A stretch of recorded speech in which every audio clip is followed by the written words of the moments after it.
The effort was unprecedented. It had never been done before. During the winter and spring, Florida's Fish and Wildlife Commission, along with conservation organizations, responded to a wildlife disaster. It was a full-court press to feed in the wild the state's iconic creature, the manatee. It's a mixed bag for us. So it was proof of concept. That felt really good that we're here and we're here for a purpose now that we were helping animals. But truth be told, we'd rather have the animals not here. We'd rather have them adapt and be somewhere else where there's food and they could do it on their own. At one location, a power plant on Florida's east coast, manatees gather by the hundreds during the winter to keep warm. They cannot tolerate cold. But this year, they were also hungry. In many cases, too many cases, to the point of starvation.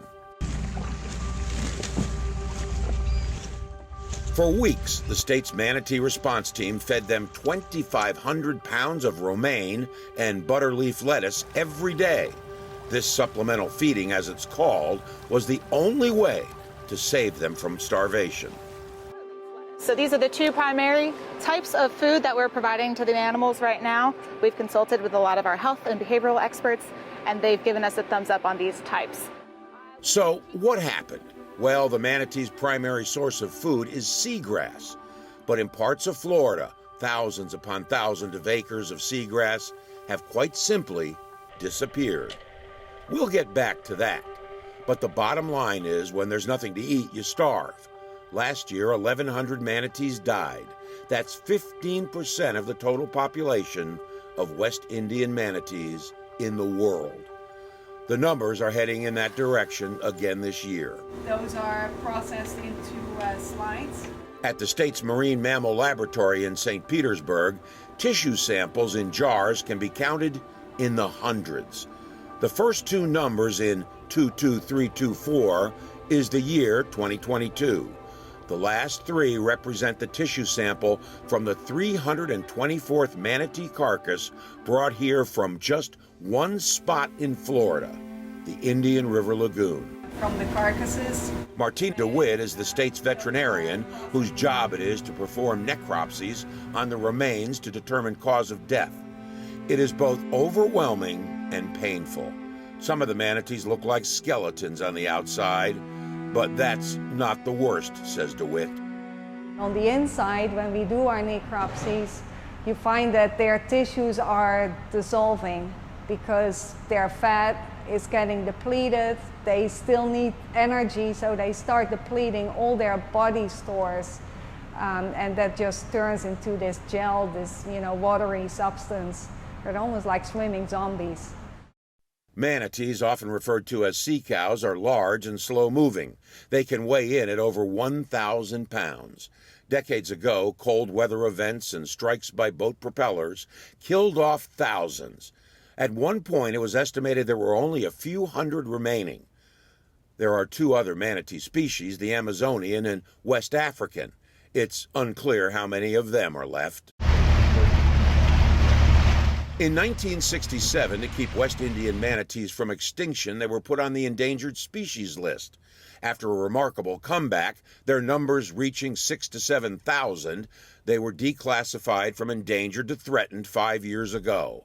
These marine mammals have overcome boat strikes and occasional winter freezes, but losing their food source is entirely different. This event impacts the whole manatee population. Of course, we have many dying, but we know the health of the ones that still live right now is probably also impaired. That's because even those that survive the winter and spring are now underweight and malnourished. During summer months, they venture out south to the Florida Keys and north into Georgia, where seagrasses are still plentiful. But marine mammal scientists say that's probably not enough. In the summertime, they will be able to eat again, but if you do that year after year after year and you don't have anywhere to go to eat in the winter, that's a problem. While the situation is at best dire, some of the animals are doing pretty well. There is no place in Florida known more for its manatee population than right here in Crystal River, Florida, on the state's west coast. And just like people, many manatees live here year-round. Others come in the winter and spring to escape the cold. just a favorite spot of theirs. Lots of seagrass to eat, calm water. John Paul J.P. Brooker is Director of Florida Conservation at the Ocean Conservancy.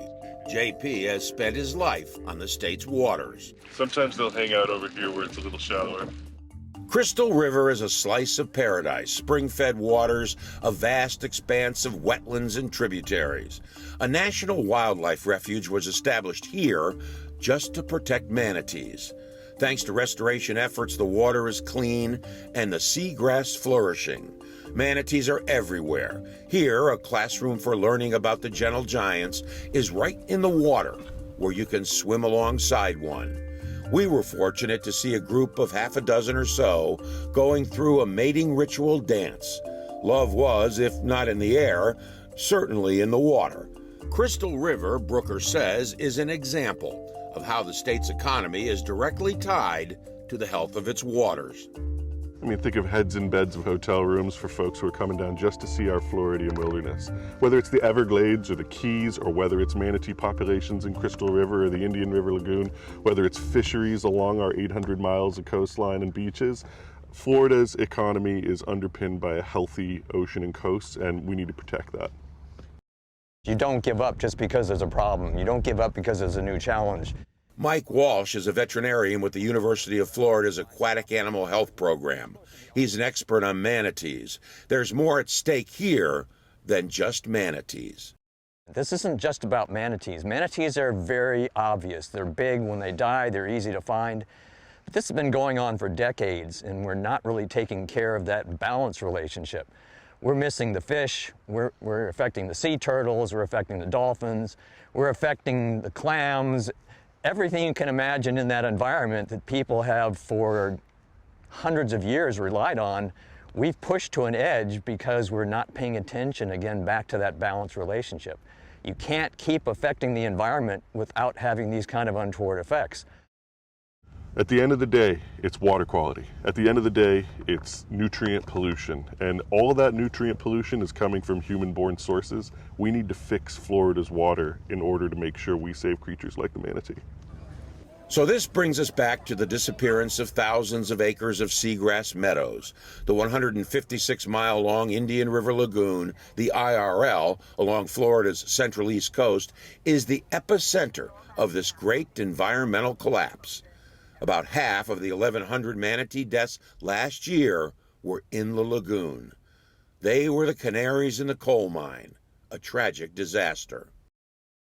When you lose hundreds and hundreds and hundreds of animals that come from that region that have been there for decades, I don't know how you can call it much else. Of course, the more animals you lose, the worse it is. But the cause, which is the loss of seagrass in the Indian River Lagoon, that has not improved. So, I would say for a lot of manatees, the conditions may be worsening. Scientists say the causes for the seagrass die-off are pretty clear. Nutrients like phosphorus and nitrogen from farms and communities that grew rapidly over the past few decades flowed into the lagoon with rainwater runoff. And old leaky septic tanks, thousands of them, leached out waste into the groundwater and ultimately into the lagoon. Manatees may eat this when they're desperate, but is not their primary preferred source of food. Kevin Johnson is a professor of oceanography and environmental science at the Florida Institute of Technology. So when did scientists really start to take a hard look at what was going on in the lagoon? That would be about 1 decade ago, maybe 11, 12 years ago. What happened is that we went from having seagrasses, that we hit this tipping point in the lagoon where the grasses just started dying off in such great amounts that in just a year or two, we lost maybe 60,000, 70,000 acres of seagrass meadows. And for that to happen so fast got everyone's attention. In basic terms, all the nitrogen and phosphorus allows algae to grow and, in essence, take over the system. We're talking about a very dense, opaque bloom of algae that blocks the sun from getting down to the bottom. The seagrasses are starved for light and they start to die out. How to fix a lagoon is still not clear. For instance, environmental dredging could clean out layers of muck on the bottom so seagrass can grow again. But there is what's called a legacy load of nutrients in the muck from decades of runoff. Dredging could suspend the nitrogen and phosphorus in the water column. The science is still out on that. To answer some of the questions, Johnson and his students spend a great deal of time on the lagoon sampling the bottom. They are looking for healthy areas of the lagoon with a diversity of living organisms like snails and clams. They also map the bottom close to shore. This way they can measure what percentage has seagrass growth. It definitely puts more pressure on us in terms of trying to find a suitable solution to how we can really control the water quality problem here. And so the pressure definitely increases. Those animals are really unique. They're very special creatures, and we're really hoping to do our best to preserve them.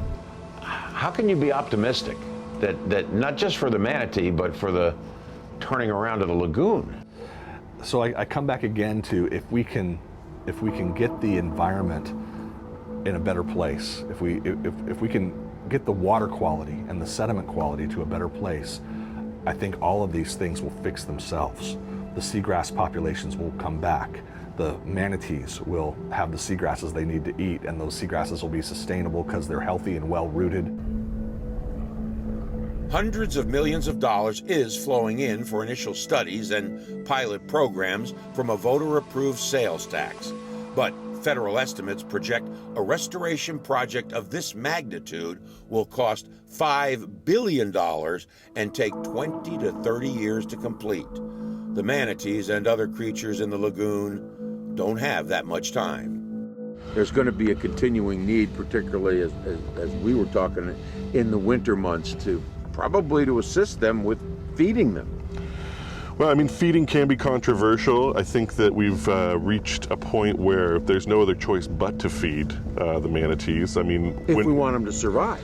You know, it's a creature that will eat 100 pounds of seagrass in a single day. And if it can't find the seagrass because we've lost tens of thousands of acres of seagrass in the Indian River Lagoon, in Tampa Bay, in the Peace River estuary, these manatees are going to continue to starve, and supplemental feeding is definitely a tool in the toolkit. But that's not a solution. That's a Band-Aid on a problem, isn't it? Well, it's true that if you're going to go into this idea of provisioning or feeding animals in the wild, that's only a temporary approach to this. That's to buy some time. That's hopefully to save dozens to hundreds of those individuals who can help to repopulate the species. Back in St. Petersburg, on a barren white concrete wall in the state lab, hangs a statue of a manatee with wings, an angel manatee. Interpret that as you'd like. But certainly it's symbolic of a creature that is deserving of a whole lot better fate.